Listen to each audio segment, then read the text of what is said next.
Vamos a continuar con la siguiente lectura de nuestro curso. Es el texto La noción de cultura de Mario Margulis. En esta lectura lo que va a hacer el autor es primero hacer una reflexión, un recorrido acerca de cómo se ha ido construyendo la definición de cultura, que nosotros ya también lo hemos empezado a hacer, y que tiene que ver con esas dos perspectivas. Una es la humanista y la otra es la perspectiva antropológica. Entonces, en la perspectiva humanista, pues trata acerca de cómo el sujeto va a aprender, a tomar, a agarrar la manifestación o la expresión de la llamada alta cultura. La música de cámara, la ópera, la pintura, la arquitectura, cómo el sujeto lo va a consumir, cómo se lo va a apropiar. Incluso también la educación. Esa educación que empieza en el ámbito familiar y después continúa o se refuerza en las escuelas. Ahí también debemos de considerar que también hay escuelas privadas y hay escuelas públicas, y que muchas veces el asistir a una escuela privada como que te da cierto prestigio.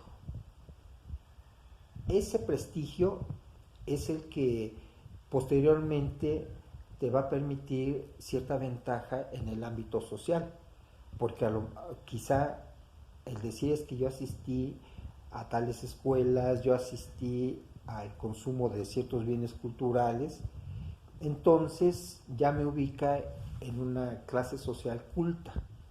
Y si hay una clase social culta, significa que hay una clase social inculta.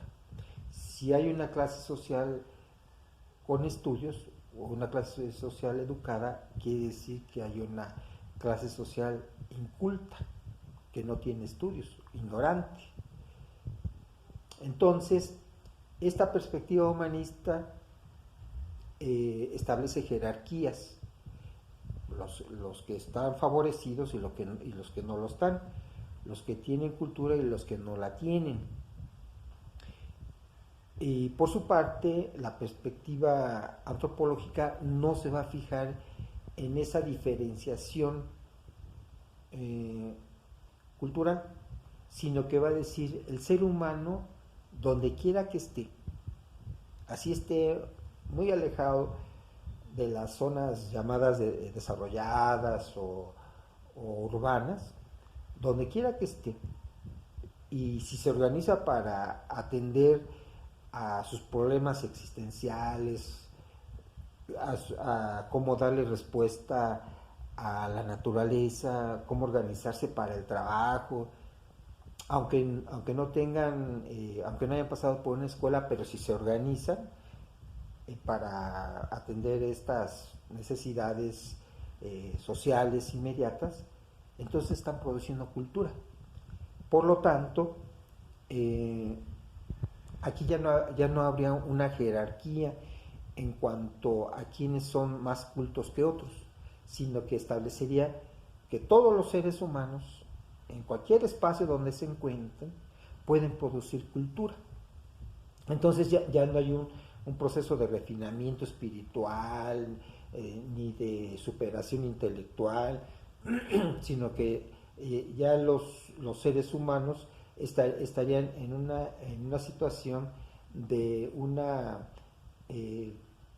situación de ser cultos, como Freire en alguna ocasión lo dijo, pues por el simple hecho de vivir en una comunidad ya somos sujetos cultos. Posteriormente, lo que va a hacer Margulis es introducirnos a esta parte de los aspectos semióticos de la cultura. Entonces, desde esa perspectiva semiótica, Margulis lo que nos viene a decir es que los humanos somos los únicos que podemos darle un significado a las cosas y además podemos transmitirle ese significado a nuestros congéneres, a otros grupos sociales. Y ese significado lo van a reproducir. Primero lo van a aceptar, luego lo van a reproducir. Entonces, ese significado va a ser transmitido a través de ciertos signos que componen los lenguajes. Entonces, el significado que tienen esos signos son construcciones sociales. Los lenguajes están constituidos por signos. Todos los lenguajes, ya sea un lenguaje hablado, un lenguaje escrito, un lenguaje de señas, un lenguaje de los colores, un lenguaje musical, todos están construidos por una parte muy elemental que se llama el signo.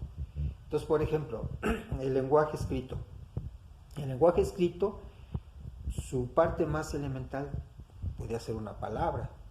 El lenguaje hablado podría ser un sonido. El lenguaje de señas podría ser un movimiento o un gesto. Entonces, cada lenguaje, su parte más elemental, está construida por un signo. Y ese signo tiene un significado. Ese significado está construido de manera social. Entonces, por ejemplo, el reglamento de tránsito. El reglamento de tránsito tiene el lenguaje de los colores. Entonces, de manera social, acordamos que cuando veamos el semáforo en color rojo, significa alto, detente. Cuando veas el color amarillo es precaución y cuando veas el verde, adelante, continúa. Esa es una construcción social y nosotros los que lo conocemos lo respetamos. Pero cualquier animalito que vea los colores, si es que los ve igual que nosotros, no le va a significar detente, precaución o continúa. Entonces, eso es lo que nosotros los seres humanos construimos de manera social y que da paso a los lenguajes. Ahora, lo que nos viene a plantear este autor, dice, ¿por qué Margulis dice que el lenguaje es el aspecto o el elemento más accesible para estudiar a la cultura? Este planteamiento que es el autor, les voy a pedir a ustedes que lo respondan. ¿Por qué él plantea que el lenguaje, mediante el lenguaje, se puede estudiar de manera accesible a la cultura? Y aquí aparecen varios elementos que les voy a pedir que ustedes expliquen qué significa o cuál es la función, por ejemplo, de la comunicación. Porque la comunicación vendría siendo la parte activa del lenguaje. ¿Cuál es la función de los signos? Ya vimos que el signo tiene significados y esos significados son una construcción social. ¿Cuál es la función del contexto? Porque de acuerdo con el contexto puede significar un signo algo y en otro contexto puede significar otra cosa. ¿Cuál es la función de los códigos? Porque los códigos significan también cierta estructura, cierto orden que deben tener los lenguajes, cómo ordenar los signos. Entonces, esto les voy a pedir que ustedes lo trabajen en una cuartilla. Y pues ya saben, al final de la cuartilla ustedes hacen un comentario acerca de este tema. En cuanto a la pregunta que les voy a hacer en esta ocasión, es en tanto que la cultura se produce de manera colectiva, entonces la cultura se crea mediante la actividad social, mediante el ejercicio de la vida. Entonces los grupos humanos permanentemente están creando o están modificando el lenguaje. El significado del lenguaje y de los signos que componen ese lenguaje, los grupos humanos pretenden que tengan cierto significado y ese significado pretenden que sea hegemónico, que los otros grupos humanos también lo acepten con ese significado. Ahora, las instituciones como la familia, la escuela, las redes sociales, están utilizando permanentemente lenguajes y los lenguajes ya tienen un cierto sentido. Entonces cada institución o cada agente social pretende que el sentido de ese lenguaje se imponga a los otros, o incluso el sentido y el significado. Podemos ejemplificarlo con alguna palabra, digamos que tiene mucho debate, por ejemplo, ahorita corrupción, nepotismo, aborto, o sea, son palabras que ya de por sí ya son muy polémicas. Entonces, cada institución pretende darle un significado a ese signo o a esa palabra y se lo trata de imponer a otra institución o a otros sujetos. Entonces, esa sería la pregunta.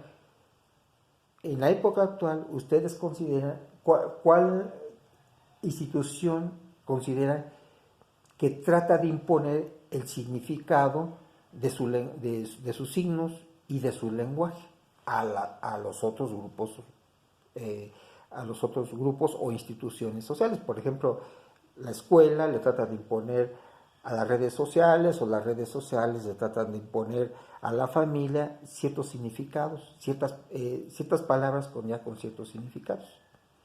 Y eso es lo que ustedes van a contestar para el próximo martes, aquí en el canal. El próximo martes 13. Entonces, eso sería todo por hoy y pues nos vemos hasta la próxima.